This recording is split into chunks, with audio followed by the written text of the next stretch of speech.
밧줄을 끊어라. 당신의 플랜 B를 제거하라. 사랑하는 성도 여러분, 오늘 여러분의 마음을 비추는 하나님의 말씀과 함께 평안하신가요? 이 세상의 소음과 분주함 속에서 잠시 멈추어 우리 영혼의 가장 깊은 곳을 울리는 그분의 음성에 귀 기울이는 시간이 되기를 소망합니다. 오늘 이 이야기가 여러분의 영혼에 깊은 울림을 준다면 구독과 좋아요를 통해 더 많은 이들과 이 은혜를 나눠주시길 바랍니다. 여러분의 작은 실천이 하나님의 사랑을 전하는 귀한 통로가 될 것입니다. 이 말씀을 듣는 모든 분들의 삶에 하나님의 크신 은혜와 평강이 넘치기를 기도합니다. 우리 인생은 선택의 연속입니다. 아침에 눈을 떠 어떤 옷을 입을지부터 시작해 점심 메뉴를 고르고 어떤 길로 갈지 결정하는 사소한 선택들, 그리고 더 나아가 인생의 방향을 결정하는 중대한 선택의 기로에 서기도 합니다. 그런데 우리는 종종 가장 중요한 선택 앞에서 혹시 모를 실패를 대비해 다른 길, 즉 플랜 B를 준비해두곤 합니다. 안전장치처럼 느껴지는 이 차선책이 실은 우리의 발목을 잡는 보이지 않는 밧줄이 될 수 있다는 사실을 생각해 보신 적 있으신가요? 오늘 이야기는 사도행전 27장의 거친 바다 한가운데에서 시작됩니다.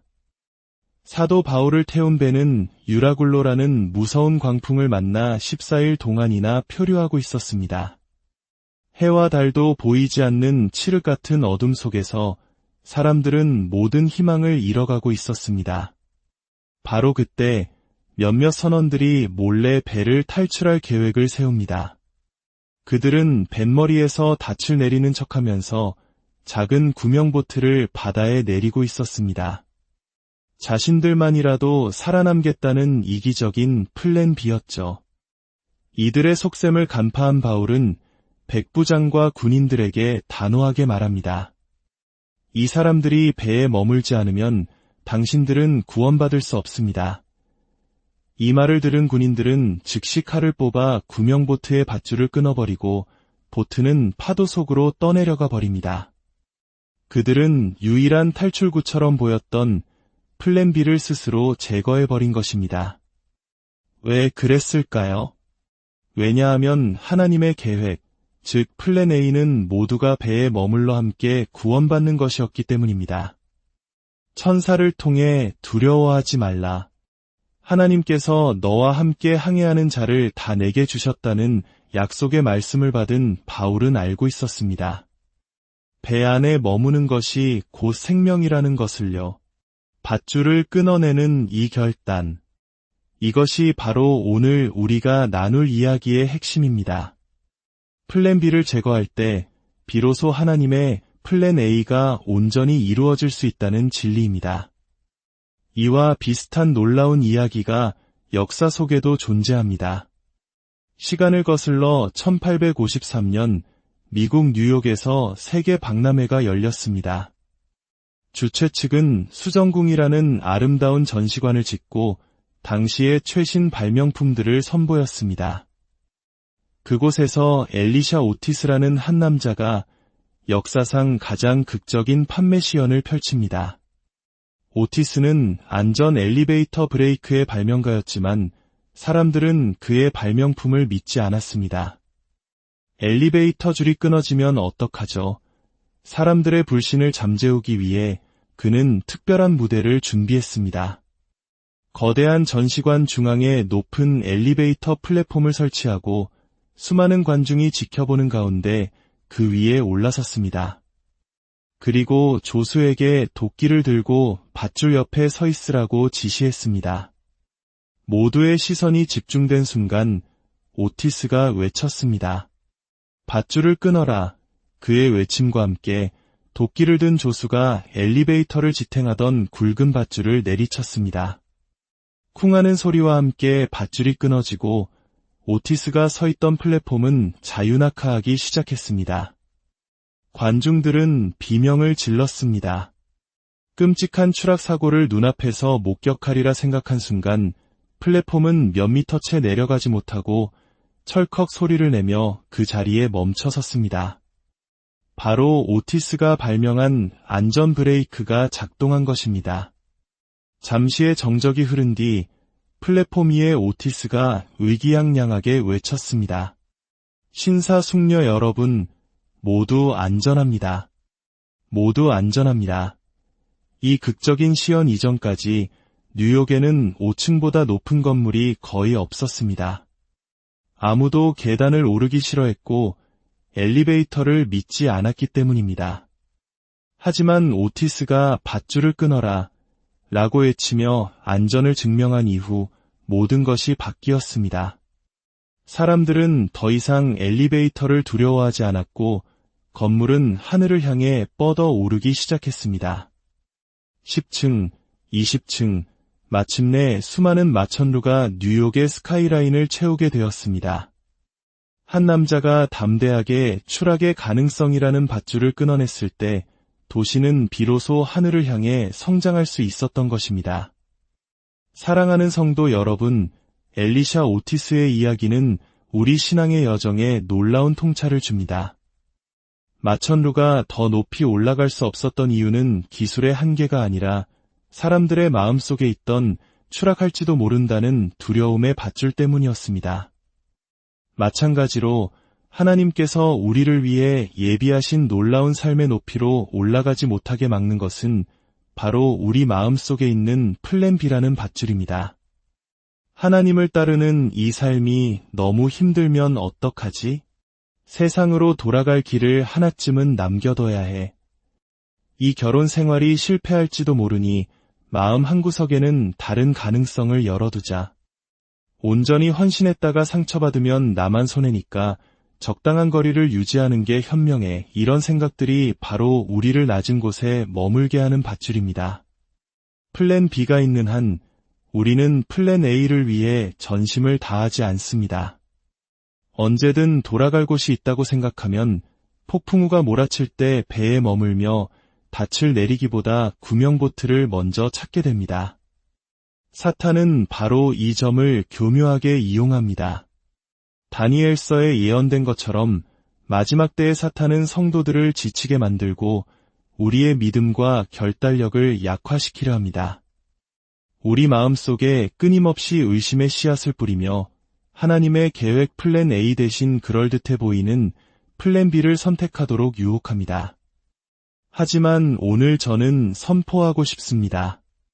마귀가 어떤 계략을 꾸미든 저는 포기하지 않을 것입니다.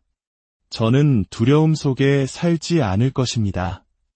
하나님은 우리에게 두려워하는 마음이 아니라 능력과 사랑과 절제하는 마음을 주셨기 때문입니다. 혹시 포기하고 싶은 마음이 드신다면 우리가 어디서부터 시작했는지 기억하십시오. 그분이 우리를 어떻게 구원하셨는지, 어떻게 일으켜 세우셨는지, 어떻게 격려하시고 공급하시며 치유하셨는지를 기억하십시오. 그리고 마음속으로 결단해야 합니다. 내 인생에 플랜 B는 없다. 나는 예수님과 함께 이 길을 끝까지 갈 것이다. 하나님의 길만이 유일한 길이요. 플랜 B는 사탄의 길이거나 나의 육신의 연약함이 만들어낸 쉬운 길일 뿐입니다. 그 밧줄을 끊어낼 때 비로소 우리는 이 길이 우리를 천국까지 인도할 것임을 믿음으로 보게 될 것입니다. 어떤 이들은 교회라는 배에 타고 있으면서도 선원들처럼 남몰래 구명보트를 내리고 있습니다.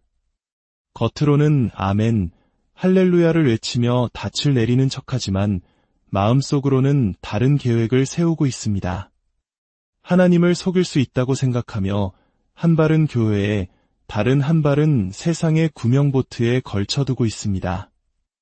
에스겔서 8장을 보면 선지자 에스겔이 성령에 이끌려 성전 안뜰로 들어가는 장면이 나옵니다. 그곳에서 그는 25명의 사람들이 성전을 등지고 동쪽을 향하여 태양에게 경배하는 충격적인 모습을 목격합니다. 그들은 분명히 하나님의 집, 올바른 장소에 있었습니다. 그러나 그들의 얼굴은 잘못된 방향을 향하고 있었습니다.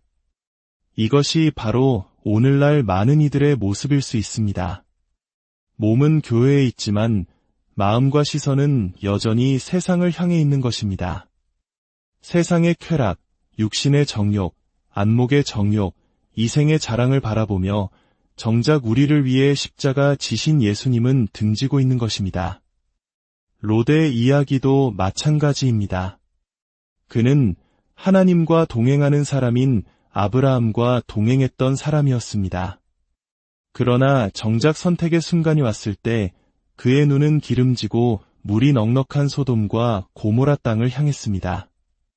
그의 시선이 이미 그곳을 향하고 있었던 것입니다. 어머니의 믿음, 아버지의 믿음, 목사님의 믿음이 우리를 천국으로 인도해주지 않습니다. 우리 각자가 직접 하나님과 동행하며 우리의 눈을 예수님께 고정해야만 합니다. 사실 저에게도 그런 방황의 시절이 있었습니다. 목회자의 아들로 태어나 어릴 때부터 교회에서 살다시피 했습니다. 찬양하고 기도하며 눈물 흘리던 행복한 기억들도 많았지만 사춘기가 되면서 세상의 유혹이 제 마음을 흔들기 시작했습니다. 몸은 교회에 있었지만 제 시선은 점점 더 바깥 세상을 향했습니다. 세상 친구들은 저렇게 재미있게 사는데 나는 너무 많은 것을 놓치고 있어 조금씩, 아주 조금씩 마음이 세상으로 기울었습니다.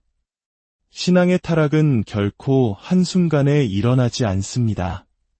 수많은 작은 타협과 선택들이 모여 어느새 양심의 소리는 희미해지고 예전에는 죄라고 생각했던 일들이 아무렇지 않게 되어버립니다. 저는 몰래 술을 마시기 시작했고 급기야 수련회에 가는 제 색소폰 케이스 안에 와인병을 숨겨가기도 했습니다. 부모님과 교회의 눈을 속일 수 있다고 생각했죠.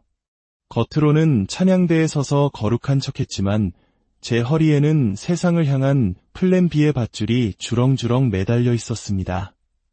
그러나 결국 저의 위선은 발각되었습니다. 아버지의 엄한 훈계와 눈물의 기도를 통해 저는 깨달았습니다. 제가 붙들고 있던 그 작은 구명보트가 저를 파멸로 이끌고 있다는 사실을 말입니다. 그날 저는 제 삶의 밧줄을 끊어내기로 결단했습니다. 사랑하는 성도 여러분, 오늘 여러분의 삶을 묶고 있는 밧줄은 무엇입니까? 과거의 죄책감입니까? 끊지 못하는 중독의 문제입니까? 용서하지 못하는 미움의 마음입니까? 아니면 하나님보다 더 의지하는 세상적인 관계나 물질입니까? 사도행전 19장을 보면 에베소의 사람들이 회개했을 때 어떤 일이 일어났는지 기록되어 있습니다. 마술을 행하던 많은 사람들이 자신들의 책을 가지고 와서 모든 사람 앞에서 불살랐습니다. 그 책값은 5만이나 되는 거금이었습니다. 그들은 혹시 모르니 이 책들은 상자에 보관해두자라고 생각하지 않았습니다. 과거와의 연결고리를 완전히 불태워버린 것입니다. 그들은 자신의 플랜 B를 불 속에 던져버렸습니다. 이것이 진정한 회개이며 이것이 진정한 자유로 나아가는 길입니다.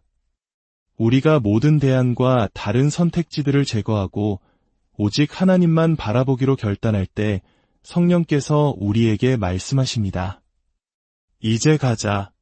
내가 너를 위해 예비한 높은 곳으로 올라가자. 나의 계획, 나의 연결, 나의 모든 것을 내게 주겠다. 이제 엘리베이터는 올라갈 것이다. 여러분은 비참하고 불행한 교인이 되기 위해 부름받은 것이 아닙니다. 중독과 죄책감의 노예로 살기 위해 태어난 것이 아닙니다.